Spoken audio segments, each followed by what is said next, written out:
Hello YouTube, this is Kazarim Setso, and today we are going to learn how to apply gradient colors on numbers. How? First we have this 26 right here.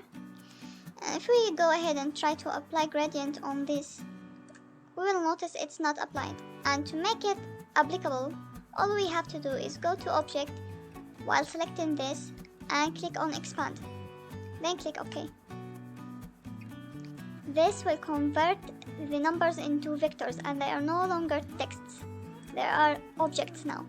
So we can change the shape and do a lot of stuff, and we can pretty much deal with them as shapes. Next, we're gonna select them and apply gradient.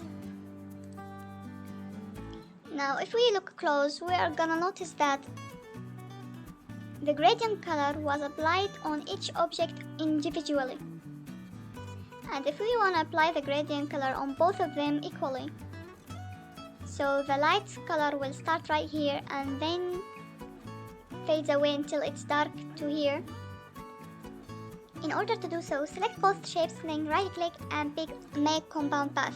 And notice when I do that the gradient will start right here and finish right here. That's it. If you like the tutorial, hit the like button and subscribe, and I will see you on the next video.